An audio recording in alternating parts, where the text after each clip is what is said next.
Hello, and thank you for joining me today. Today, I wanted to talk about seeing how faith can work in our lives um, and watching God's hand move miraculously in our lives based on our faith. Now, we know that faith is the substance of things hoped for and the evidence of things not seen. What can faith do? We should also note that without faith, it is impossible to please God. I've often heard people say to me, Alita, you're a woman of faith. And my response would be, to each of us is given a measure of faith. Sometimes we are placed in extremely difficult situations that are uncomfortable, that are sad, discomforting, and challenging. And one of the things that I know and that I've learned is that during these times, these very tumultuous times, um, we can experience tremendous times of growth. It is during these times that we need to be able to turn away from looking at or even perseverating on what's going on around us and instead turn our eyes towards God. When we do this, tremendous things can happen. Before seriously injuring my back, I loved the gym. I loved pushing my body to the limit. I loved the strong feeling of walking on strong, steady legs and lifting bags and other items effortlessly. I took incredible care of my body and studied to learn how to make my body better.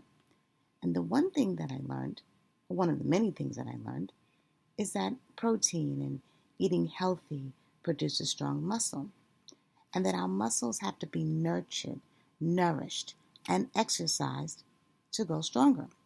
The same stands true with our faith. If we exercise our faith, it will increase tremendously. And uncomfortable situations can help exercise the muscle of faith, increasing and making your faith stronger. I've been placed in situations where I had to make a choice. Now, there are always choices, and some of the choices were, of course, to just give up or become incredibly depressed or begin to trust and believe that God can and will do exactly what His Word said. So I chose the last one. And let me tell you, it was quite an experience. I remember as a young girl, my father preaching that if you have the faith of a mustard seed, you can say to this mountain, move from here to there, and it will move, and nothing will be impossible to you. So I took God at His word. He said that nothing would be impossible to us. So I began to believe just like a child. And here's just one instance, and I'm going to share several others with you as we move forward in today's discussion. So it was summertime, and I clearly needed a refrigerator, but I didn't have the means to get the refrigerator. The refrigerator that I wanted at that time, and we're going back some years now, when my children were young, was probably over $2,000 for this refrigerator. So I began to talk to God about it and tell Him that I wanted this. And I described it to the T, what it should look like, what color it should be, what the various functions it should have. But clearly $2,000 over was not in the budget. So every day I would go to our local hardware stores and look diligently up and down the aisles for this and look at the prices. It was impossible. So one day I was leaving a meeting and heading back to my office. Um, I knew exactly what time the meeting started and exactly what time I needed to be back in the office to complete the work that I needed to do. I looked at my watch and I'm traveling back and I hear the Lord say, go to the store. And I said, I can't go to the store. I'm going to be late to work. And He said, look at your watch. And I looked at my watch. It was 1 hour earlier than it could have possibly have been because I knew exactly what time the meeting started and what time it ended. So I drove into the parking lot and I went into the store.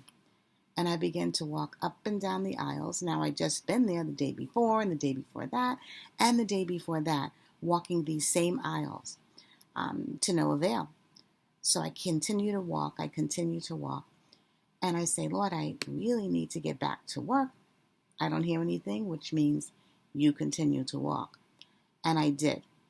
And probably on the 19th or 20th time that I walked up and down the aisle, he said to turn right. I turned right, and at that very moment, there was a man that worked in the store that was moving a refrigerator off of a hand truck. And I looked at it. It was the exact refrigerator that I wanted for $439, which was almost exactly what I could afford.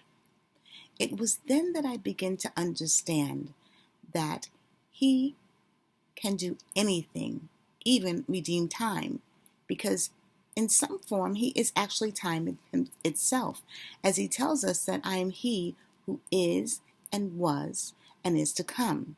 He's also known as the Ancient of Days. He is limitless. Walls cannot retain him. Again, he lives in all three domains of time. There is nothing that he can't do. Our prayers, exercised without faith or in concert with our faith, can also pierce time. And when we begin to walk or to recognize or to acknowledge the fact that he is limitless, walls cannot retain him. There is nothing that he can't do.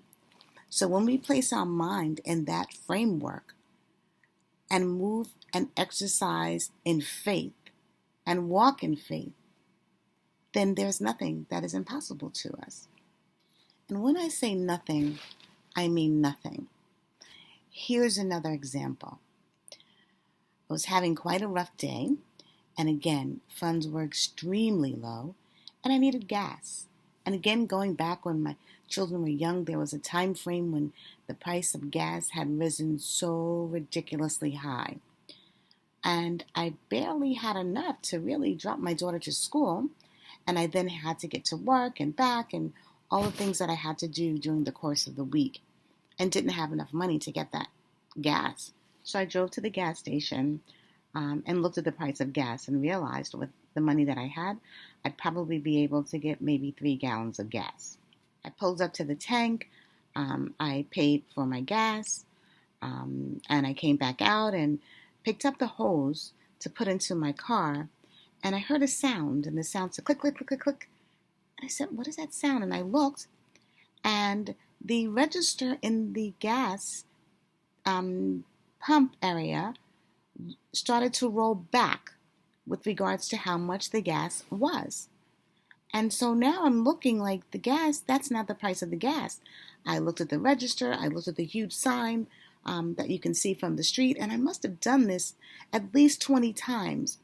And I put the hose in my car, pushed the hose, and the gas began to pump, and I almost filled up my car. And then I stopped, I did fill up my car, and the hose stopped, and I picked it up and I put it back on the receptacle that holds the hose, and it went click, click, click, click, click, click. And the price of gas went back to its normal price. I got in my car and continued on my way to work, partially in a state of total awe, and almost at some points in my drive of disbelief, but primarily in awe. When I say disbelief, not disbelief in God and his ability to do things, but just in a way that I cannot believe how very much so he loves us and how much he's willing to do things for us beyond anything that we could imagine. I begin to recognize that there is a freedom in trusting God to the fullest. And we know that the Bible tells us that who the Son sets free is free indeed. But I begin to recognize that the problems and the lack and the issues that are all around me, that I can give to the Father and that he can take them. And at one point it started to feel as if I was walking on a boardwalk. and all of my problems were like the sand underneath the boardwalk. I could see it, but I didn't have to experience and or bear the weight of the problems, if you will. Because I learned that Psalms 34 and 19 tells us that many are the afflictions of the righteous, but the Lord delivers us out of every single one. May the peace that surpasses all understanding guard your hearts and mind. Until next time, Shalom.